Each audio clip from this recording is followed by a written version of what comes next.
So this comes with Windows 10 Home. What the? Like, come on. Let's get rid of that Windows Home. Let's get some Windows Pro. Copy and paste my code from the description. You can also get Office 2019. Just paste my code. Woof. It's Windows Pro time. Yes. You know what time it is. Tellio there, chaps and lasses. It's time to compare the newest XPS 15, the 7590, compared to the latest MacBook Pro 15. And actually, Apple have been playing with their website, so there's a new product coming, but what will it be? Will it be like a new ARM-based Mac, or will it be the 16-inch MacBook Pro, or will it be something that I couldn't really give a toss about? Anyway, let's compare these two champion laptops, because I'm going to tell you now, I've lost count of how many laptops I've reviewed, and these are without question my two favorite laptops. I bought both of them, so I put my money where my mouth is, and yeah, you got to go with what works for you, and these work for me. And think about it, I've reviewed all these thin and light gaming laptops, and it's awesome you can get these gaming laptops, these thin and light premium 15-inch gaming laptops, the RTX 2060, 2070, 2080s, and it's amazing. But I wouldn't compare them to these laptops, because these are like your premium thin sort of content creation sort of things. Yeah, it might be semantics, but those laptops are clearly gaming laptops. That's their number one use. And with that comes some compromises. They're awesome machines, but either the trackpad's not good, or the battery life's not good, or they're loud and they're hot and they deafen you. And I just think the usability of these two laptops, and you could put the X1 Carbon in here as well, the Extreme X1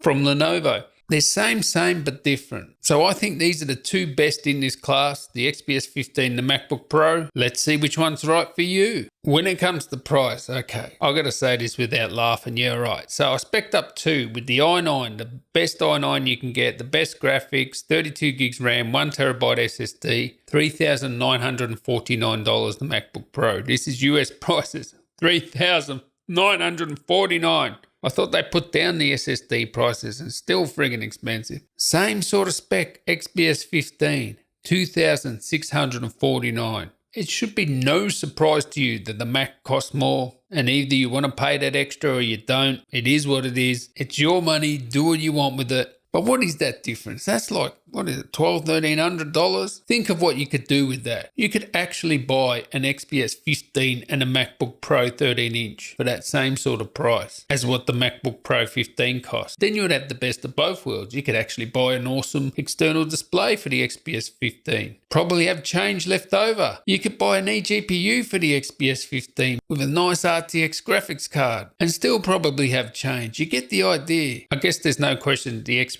15 is the better value, especially when you consider now that, most of that MacBook Pro is old parts, like old Wi-Fi, old display from 2016, these parts are. Whereas the XPS 15, you're getting the new latest displays, the latest OLED, the latest Wi-Fi 6, you're getting the latest NVIDIA graphics. But in reality, that doesn't give you a better experience. So do whatever works for you. Now, when it comes to specs, they're both up to i9 9th generation CPUs. You can get the 6-core i7, the 8-core i9, powerhouse process in there. I guess the big difference here is one has a Vega 20 and one has a GTX 1650. Now, they're very comparable. They actually perform very similar. You'll be actually surprised that the actual MacBook Pro got a higher 5-stroke score than the XPS 15. So I think if you actually had that Vega 20 in the XPS 15, you'll be able to get even more performance out of it because it's a 130-watt package compared to an 87-watt package of the MacBook Pro. When it comes to build quality, both are absolutely superb and sexy, and that's why I like them, right? This is one of the main reasons I would buy these over other laptops like gaming laptops, even the X1 Extreme. I love the ThinkPad look, but it's nowhere near as sexy as these two laptops, and most of the gaming laptops aren't as sexy as these either. CNC machined, aluminium, beautiful build quality. The Mac looks awesome from the outside, that color, that nice uniform thinness. It's like a piece of art. And then when you open up the XPS 15, you got that Infinity Edge display, that beautiful carbon deck. That's just pure class. It really is.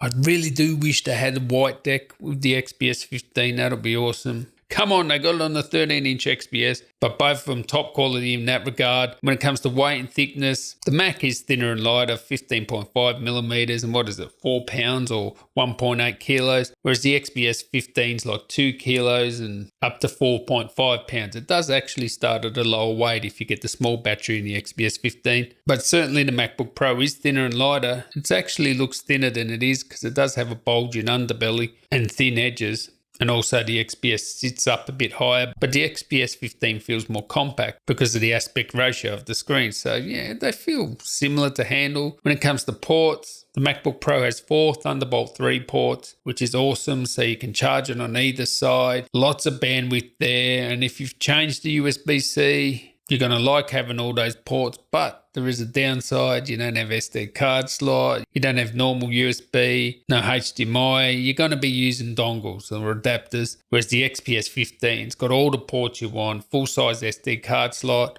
USB 3.1 Type A's, HDMI out, and of course Thunderbolt 3 as well. Of course, you have to put your power on the XPS 15 always on the left, which is one advantage with the Mac. You can charge it either side. When it comes to sound, there's only one winner here. The Mac has the best sound. I'll give it 11 out of 10. You won't even believe that they're actually on a laptop. The XPS 15 is one of the weaker points of the XPS 15. That being said, it's still a solid 7 out of 10. They're decent, but they're not good. They're just a bit above average. It's easy to pick a winner with the trackpad and keyboard as well. Mac has the best trackpad, 11 out of 10 again. XPS 15 about 8.5 out of 10. Sort of trackpad, one of the better Windows ones, but certainly not as good as the Mac. And I think most people are going to love the XPS 15 keyboard over the MacBook Pro, which, it does have issues. It's probably going to break. And it doesn't have much key travel, although I will say I'm used to that Mac keyboard now. It doesn't bother me at all to use it. But yeah, the XPS 15 wins with the keyboard, the Mac wins with the trackpad. When it comes to displays, I think it was fairly close before, but I think now the XPS 15 just has like 3 display options and has the latest like OLED displays. The MacBook Pro is an awesome display, 16:10. I prefer that over 16:9. It's better for content creation, but that display is from 2016. And although it's still one of the best displays you can get on a laptop, the ones you're getting on the XPS now, the OLED and even the Ultra HD Touch, which I have, are friggin' amazing. That thing burns your eyeballs out, that Ultra HD. Like it was measuring like 700 and something nits. I think it was just the hot whites. I don't know. It's hard to measure those, but it's super bright. The crispness, especially with the OLED, when you look at text, like black text on a white background at 4K, 200% scaling, it is crispy AF. Like seriously, you can tell the difference between the MacBook Pro and the XPS's, the sharpness of the displays, the extra resolution, with the Mac's display being 2880 by 1800, whereas the XPS 15s have 4K displays, or well, you can get a full HD as well. I'd say it would have been even before, but I've got to give it to the XPS 15 here now. When it comes to battery life, again, that was fairly even before. I would have said the Mac, slightly better battery life than the XPS 15 on the older 4K models. Now, with the Wi-Fi 6, and I think that's helping out, that Wi-Fi 6 is no joke. You're like up to 80 megabytes per second over an AC client. If you had an AX client or a Wi-Fi 6 router, I reckon you'd even get more speed. And yeah, I think it's helping out with that streaming of video, like over 10 hours on that. And you're going to get 8 hours battery life even with those 4K displays. So it's quite amazing battery life on the XPS 15. It does have the bigger battery, 97 watt hour versus 83.6 watt hour. 87 watt power adapter on the MacBook Pro, whereas you get a 130 watt power adapter on the XPS 15. Obviously the battery size helps out. It's one of the reasons why the MacBook Pro is a little bit lighter. Both have great battery life. They really do. But I think with the Wi-Fi 6, I think the XPS 15, I think you're going to have a bit better battery life. Although it's very close. I've got to say it's very close. Performance, they're both powerhouses. They've both got great performance. I will say both of these laptops have great performance. And you think that 130 watt package on the Dell, 87 watt package on the MacBook Pro, the performance they get out of these laptops is quite amazing. It's not going to compare to the gaming laptops for gaming. Forget about it. They got RTX 2060s, 2070, 2080, 8 gigabytes and everything. But in terms of content creation, I'd rather use these than those gaming laptops, even though they've got more power technically on paper. First of all, in the timeline, they don't feel any different. The export times aren't really that much faster, if at all. The MacBook Pro is actually the fastest in Premiere now. Any of the Adobe suite, the MacBook Pro is the fastest. And it's like the most thermally constrained and has the least power with the 87-watt package there, but it's the fastest. So for what these are designed for, I think they're perfectly balanced in terms of usability, all-round laptop, giving you enough power, but not deafening you, burning you, and having 4 hours battery life. Just a great all-round package with both of them. And I would say they're very similar in performance. Yes, the XPS 15's got more grunt. It does have more grunt.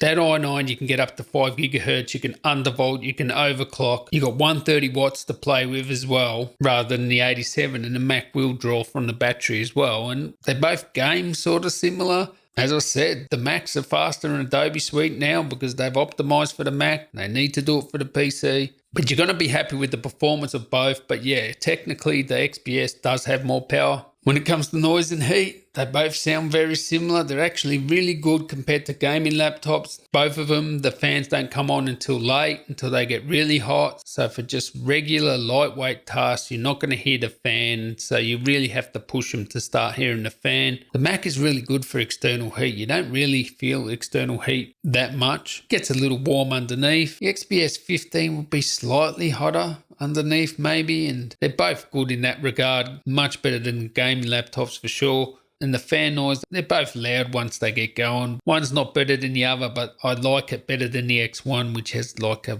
really high pitched, like Ultrabook fans. It sounds really buzzy, whereas these fans, they're just instead of did I just do that?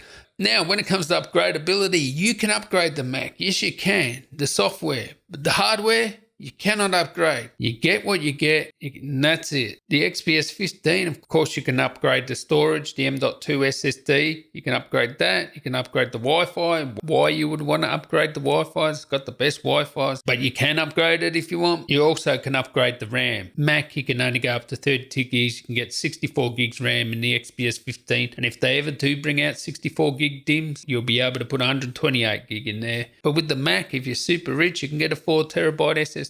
But I don't think it'll be too long until you have 4 terabyte NVMe sticks anyway. They probably already do, actually. So the overall conclusion is I love them both. They're both my favourite. To me, they're like coffee and tea. Which one's coffee? The coffee is the XPS 15. It's a bit more powerful and gruntier. And the Mac, it's a bit more fine and delicate, more elegant, sort of tea drinker.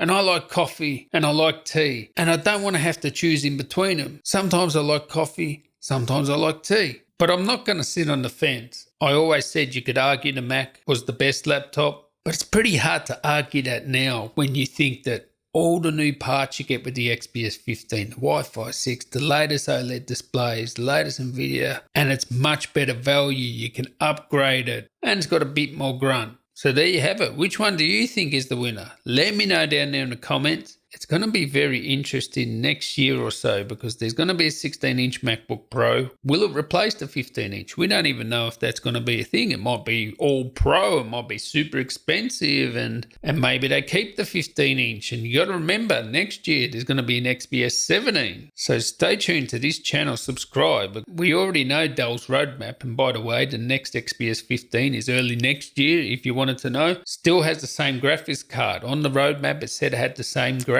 card, the next XPS 15. Will it be a new design? I don't know. Might just drop in a new Intel CPU. There's no 10 nanometer 45 watt parts coming, not even next year. So we're going to be stuck on 14 nan for a while. So I don't think it gets better than these two. I love them. I'll catch you in the next one, guys. Tally ho.